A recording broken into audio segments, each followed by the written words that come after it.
Maka malaikat maut turun ke sini. Makanya ketika sakaratul maut sudah datang, maka yang baca Quran hentikan. Kenapa? Oh, memang gitu ya. Jangan semakin kenceng. Ayo Pak, insya Allah Pak, gitu. Al-Baqarah Pak, Al-Baqarah Pak. Al-Kahfi, Al-Kahfi. Enggak lah. Yang baca Quran berhenti dulu. Kemudian digantikan dengan kita mentalkin. Antum agak ke sana dikit. Masya Allah ya. Orang yang meninggalnya kooperatif ini.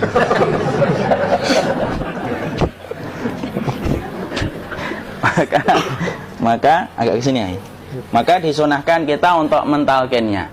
Nanti ketika mentalkin jangan terlalu sering, jangan terlalu membebani. Jangan terlalu sering itu la ilaha illallah, la ilaha illallah. Tidak gitulah. Berat nanti dia ngerasakan. Di situ Imam Qurtubi juga menyampaikan, jangan terlalu sering karena itu memberatkan dadanya. Jadi ketika mentalkin, saya sampaikan, boleh diganti atau enggak Ustadz? Enggaklah, talkin itu ibadah. Ibadah itu tauqifiyah. Tauqifiyah itu enggak usah diganti. Karena Rasulullah mengatakan, lakinu ala mautakum la ilaha illallah. Talkin orang yang meninggal di antara kalian dengan la ilaha illallah. Enggak usah diganti Allah Ustadz yang lebih singkat, lebih pendek. Enggak usah. Subhanallah Ustadz, enggak usah. Kenapa? Karena talqin sudah ditetapkan ucapannya oleh Nabi, begitulah kita mencontohnya. Jadi tidak usah diganti.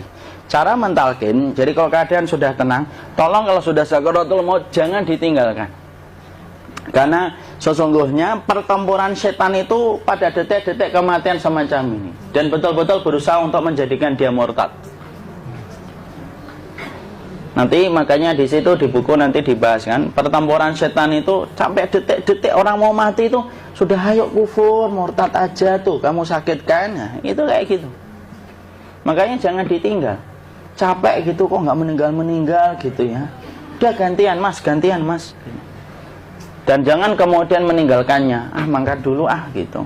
Enggak lah, janganlah. Terus ditampingi terus. Kalau bisa ya sudahlah, berikan waktunya kita untuk sementara waktu itu betul-betul berkhidmah kepada orang yang kita cintai terakhir kalinya. Cara kita kemudian mentalkin adalah, yaitu adalah di sebelah kanannya la ilaha illallah. Biarkan dia mencerna dulu, tidak usah buru-buru kemudian kita langsung nimpali lagi. Dia mencerna dulu sembari kita doakan, peluk, ya Allah dimudahkan gitu. Kalau ada orang yang bisa ngucapin la ilaha illallah, itu siapa yang memberikan itu Ustaz? Yang memberikan kekuatan Allah Pak. Karena ngomong aduh aja sudah tidak mampu. Makanya Allah berfirman dalam surat Ibrahim, yusabbitullahu alladhina amanu bil qawli tsabit fil hayatid dunya wa fil akhirah. Allah teguhkan perkataan orang yang beriman dalam kehidupan dunia dan akhirat. Dunia itu ya ketika menjelang kematiannya. Makanya dia bisa ngomong la ilaha illallah. Sebenarnya ngomong aduh aja udah gak mampu. Kalau bisa ngomong, dia pasti ngomong aduhnya dulu. Tapi Allah yang menggerakkan. Ngomong la ilaha illallah. Makanya mangkana akhiru kalamihi la ilaha illallah dakhalal jannah. Barang siapa akhir kalamnya itu adalah la ilaha illallah, pasti masuk surga. Makanya kita lagi la ilaha illallah. Dah.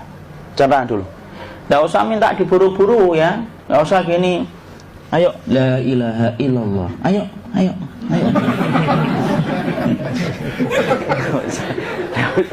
Enggak usah gitu. Ya, biarkan dia pelan-pelan gitu. Ayo tapak, ya Allah capek saya Pak. Enggak usah gitu. Ya, ucapkan la ilaha illallah. Kemudian dia mencerna. Lalu kalau dia sudah mengatakan, untuk mengatakan la ilaha illallah. Ya, kalau sudah mengatakan la ilaha illallah, berarti sudah. Enggak usah ditalkin lagi, enggak usah. Belum meninggal juga Ustaz? Enggak apa-apa, biarin aja. Dia di situ aja. Kecuali dia ngomong lagi dan enggak usah diajak ngomong, alhamdulillah ya Pak, ya Allah gitu. Terus dia jawab, alhamdulillah. Ya. Itu berarti ucapan terakhirnya alhamdulillah. Atau ketika habis ditalkin la ilaha illallah, dia ngelihat air. Nah, itu berarti ucapan terakhirnya air. Talkin lagi. Nggak usah marah. Aduh Pak minta air. Mau minta air nanti aja dikubur gitu loh. Jangan gitu. Biarin aja. Jangan kemudian setelah la ilaha illallah La ilaha illallah. Terus, ayo tutup, awas yang ngomong lagi ya. Nggak usah gitu juga. Maka kemudian setelah la ilaha illallah sudah, nggak usah diajak ngomong gitu. Terus kemudian nggak usah ada anaknya perempuan, ya Allah Pak, sudah bisa ngomong la ilaha illallah, usah gitu. Cukup dalam hati alhamdulillah gitu. Diam, kita dengerin gitu. Disitulah nanti biasanya detik dia terakhir. Dia nanti ngeliat di sini Pak, prosesnya itu nanti kaki langsung sebagian jempol dingin dia. Kaki, telapak kakinya langsung kalau kita geningkan dingin kayak kaki yang kena AC langsung. Kemudian dia langsung ningkup gini, dikit dia, mulai kaku dia. Atau kalau enggak, gini dia. Langsung kayak jatuh, kayak kepala nanti yang paling terakhir. Kepala itu pasti ada gerakannya Pak, ini meninggal itu. Pasti gitu. Pasti gitu. Karena apa? Sudah tidak ada beban ruh yang menahannya. Ya, cabut ya, set pelan, maka kemudian malaikat itu. Tapi tetap sakit lah, walaupun dikatakan ringan, tetap sakit. Maka kemudian sakit gitu, ngelewatin sini, jantung kemudian sudah tidak berfungsi, kemudian ginjal Pak, ngelewatin ginjal tidak berfungsi. Bapak bayangkan kan, kalau yang pernah sakit batu ginjal Pak, sepakat nggak kalau kita batu ginjal itu sakitnya luar biasa Pak? Itu baru titik batu kecil di ginjal. Kita bisa bayangkan tiba-tiba ginjal tidak berfungsi, sakitnya kayak apa Pak? Tiba-tiba ginjal nggak berfungsi, pankreas naik, kemudian tek jantung. Jantung ini dia masih hidup dia, di sininya masih hidup walaupun jantungnya sudah berhenti. Naik, kemudian mata, dia ngelewatin mata. Organ tubuh yang paling setia sama ruh itu mata. Maka kemudian mata dia ngelihat dia, ngelihat keluarnya, naik dia. Ya, dilihat ini sama dia. Makanya Rasulullah mengatakan innar ruha idza qubida tabi'ahul basar. Ruh itu kalau dicabut, mata itu ngikutin kemana perjalanan ruh itu. Makanya ada yang meninggalnya gini. Ya, itu bukan tanda su'ul khatimah. Itu tanda fitrahnya mata ngikutin ruh. Atau kemudian bukanya sedikit. Ada yang kayak senyum Pak, ada yang ke sini yang keringetan, nah itu tanda husnul khotimah. Ada yang senyum. Jadi sakitnya setelah selesai itu plong gitu loh. Makanya kemudian ada yang tersenyum. Maka itu tanda. Kalau kita ngelihat orang yang membuka mata kayak gini, tidak usah takut. Cepat-cepat kemudian kita nanti tutup. Biasanya kalau terlalu lama, itulah yang menjadikan ini tidak bisa ditutup. Makanya harus pakai kapas akhirnya. Karena apa? Karena pas meninggal nggak langsung ditutup. Biasanya karena perawat takut, dokternya juga nggak tahu itu, dibiarin itu. Makanya ada beberapa mata yang ditutup pakai tensoplas kan? Sebenarnya kalau langsung bisa nutup dia, fitrahnya nutup mata itu. Jadi kemudian kita baca Allahumma firlahu warhamhu wa'afihi wa'fu anhu atau bismillah wassalatu wassalamu ala rasulillah, tutup. Bismillah. Tidak usah takut. Kecuali buka lagi ya, ini baru kita kabur bareng. Kalau buka lagi Pak, insya Allah Pak, ya Allah ya kita kabur bareng-bareng Pak. Diusap Pak, diusap gini. Enggak disenggol gini, enggak. Begini kan, sudah meninggal dunia. Tangan boleh begini, boleh diluruskan, tidak ada ketentuannya. Boleh gini, boleh kemudian lurus. Tidak usah disalahin kalau ada yang lurus. Lu itu tangannya gimana sih? Posisikan kayak sholat. Tidak ada perintah kayak gitu. Jadi kemudian dikondisikan saja. Terus maka kemudian dipijit-pijit, akiknya dikeluarin, kemudian jamnya dilepas, gigi palsunya dilepas kalau ada, ya. Kemudian apa setelah itu? Coba buku.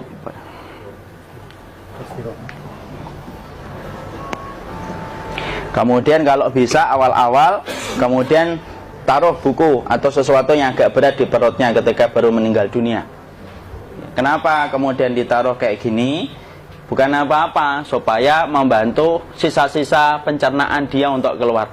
Nanti Pak, biasanya kalau kita taruh agak yang berat gini, atau kemudian kita gini-gini kan, ini udah makan belum Maki? Udah makan belum makan kok udah gede ya?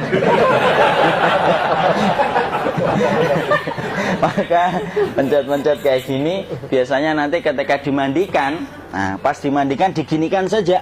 Aduh. Nah ini dia sudah keluar di belakang, dia gini, terus nanti keluar dia. Nah ini keluar langsung di belakangnya. Dan memperlakukan orang kalau sudah meninggal dunia itu yang lembut gitu. Kenapa? Inna kasra admil mayyiti kakasri admil hayyi. Mematahkan tulangnya ketika orang sudah meninggal dunia itu lebih dia rasakan sakit ketika mati daripada ketika masih hidup. Tuh Islam itu sampai sama orang mukmin itu kalau sudah meninggal aja sampai selembut itu. Kok hidup kasar itu kebangetan dia jadi orang itu. Mau sampai orang mati itu kemudian disuruh yang lembut, kalau ada aib disuruh nutup, tidak boleh diceritain. Misalkan di belakangnya beliau ini ada tompel, gagah-gagah tompelnya gede gitu, tidak boleh cerita. Masya Allah loh, sampai segitunya sunnah itu ngajarin kita untuk nutup aib. Kalau ada orang belajar sunnah sukanya buka aib, nyari-nyari kesalahan orang, sunnah yang mana dia pelajari itu saya bingung. Makanya kemudian gini, setelah selesai maka kemudian tutup dengan kain. Maaf ya akhi ya. Nanti kalau nggak kuat napas ngomong ya. Maka ditutup kayak gini, ditempatkan kemudian jangan di tanah tapi di atas dipan. Karena apa? Syekh Abu Malik Kamal Said Salim dalam Sahih Fikih Sunnah menyampaikan supaya tidak cepat busuk. Dia taruh di atas. Kemudian ditutup pakai kain apa saja ya, sembari nanti kita mempersiapkan tempat mandinya, tempat kafannya dan yang lain sebagainya. Maka kemudian kalau ada yang datang boleh dibuka, kemudian kita mencium ininya apa, kemudian keningnya, kemudian kita berdoa, nutup lagi kayak Rasulullah ditutup. Kemudian yang datang terakhir itu salah satunya Abu Bakar, dibuka, kemudian beliau, ya Allah ya Rasulullah, engkau adalah orang yang percaya hidup dan matimu, dan tidak mungkin Allah itu mematikan engkau 2 kali ya Rasulullah. Maka kemudian ditutup kembali. Saat itu para sahabat dalam keadaan mendung semuanya. Maka disitulah kita lakukan kayak gini, ditutup gini Ustaz ya, kasihan tidak bisa nafas, insya Allah tidak butuh nafas lagi. Jadi kemudian kita semacam ini, kita persiapkan apa yang bisa kita lakukan. Nah itulah proses kematian dari sakit sakaratul maut sampai kematian.